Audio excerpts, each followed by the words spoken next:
What's up, guys? This is Sean Ogle with Enter China. I'm really excited because we have one of our members here today who has recently had an awesome story about how he got started in China after starting a bunch of different things and now is a successful Kickstarter campaign doing his first product-based business. So, Winston Tam, man, thanks for being here. Oh, thanks for having me. It's Yeah. it's really awesome to have you. We've been following along with your story, and we're really excited about it. But for people that don't know who you are and they don't know what your product's all about, let's start kind of back in the beginning. What were you doing 2, 3 years ago, and what kind of got you to the point where now you decide you want to be an entrepreneur? Okay, so around two and a half years ago, I graduated in Vancouver Hmm. with an economics degree, and I really looked a little bit farther to see where this degree can go. Like, it's gonna get me a job in the bank. It's not really gonna do much. Totally. So I saved up a bit of money from the job I had before, and I went to Hong Kong for a year and a half. Hmm. So during that time, I just knew I wanted to be an online entrepreneur. I've seen a lot of people doing successful things with it. Hmm. So I started blogging, like I tried selling an ebook. I started doing drop shipping. So you basically ran the gamut of different Yeah, online businesses. And yeah, I know a lot of people that they try this and they try that and they try yeah, that and they bounce around and they never really see the progress they hope to make. Was that kind of the case for you?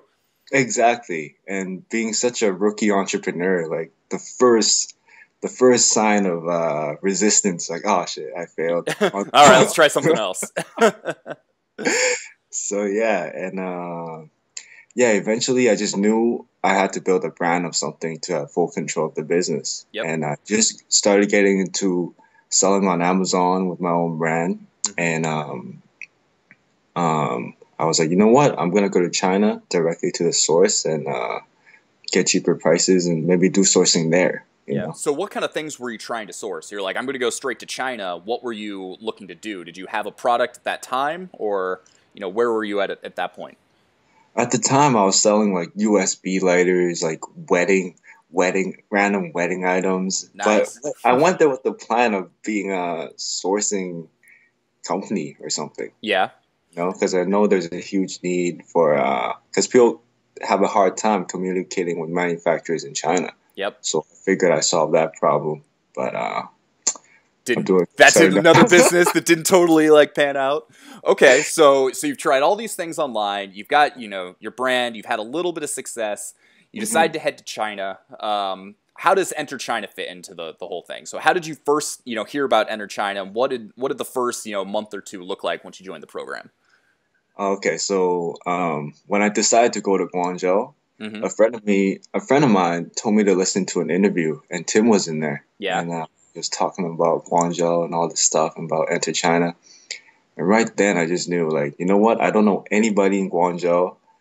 Like, I gotta join this and see what's up. Yeah. And it helps a lot because when I met up with these guys, like, they're guys my age who's already been in China for like 5, 6 years. And there's some veterans in there, and it was just um, it really reinforced the belief system that like it's possible. China is where Totally. it's at, and Well, and it's freaking scary. I mean, I've been to China a few times now, and every time I go, I'm running into issues. I'm getting ripped off on the airport, yeah, trying to get my cab out there. I'm looking at talking to factories and everything, and really quickly realizing I don't know what I'm doing, and having Nick and Tim there to be like, you're an idiot. Here, let me help you with that. But I think that's one of the coolest things about Enter China is you come in and it's like all of a sudden you've got these resources. So whether you want to do product manufacturing or sourcing, or you want to work with factories or whatever, it's like there's someone in the community that can help with that and point you yeah, in the right direction and make those connections. yeah. So have you had a chance while you're over there to connect with any of the other members, or Oh um, yeah. so what has that community been like? Like we're always in a chat. It's very active.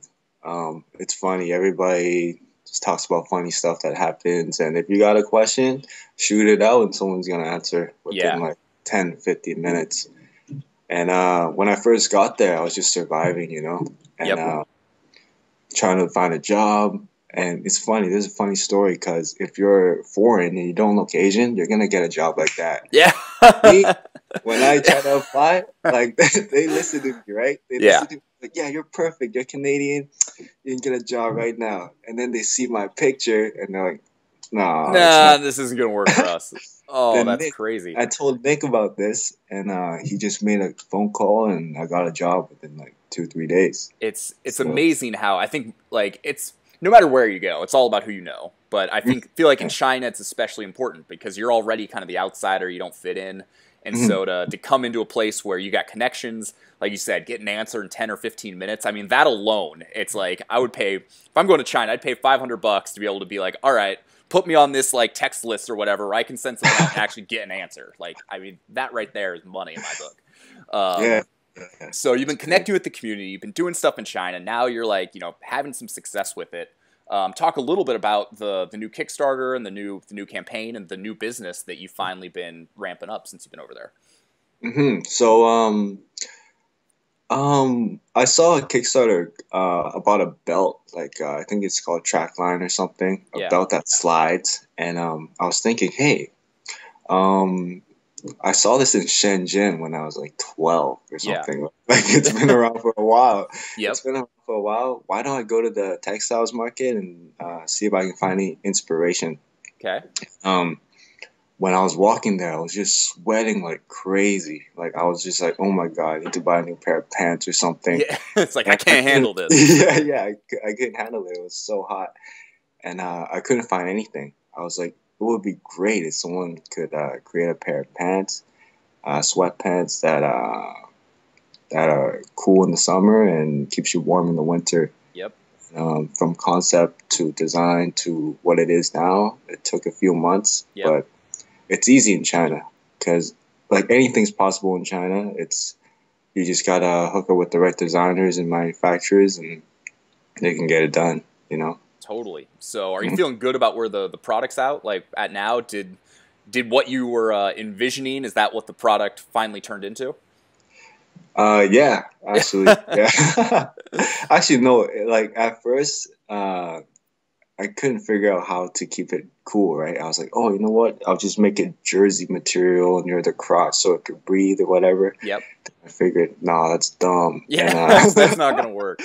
yeah, and then I looked at other stuff on Kickstarter, and people already kind of have this technology, Hmm. so I just kind of pivoted to pants. Got it. Whereas they do shirts, I pivoted to pants, and then yeah, And then the and rest then is there you just go.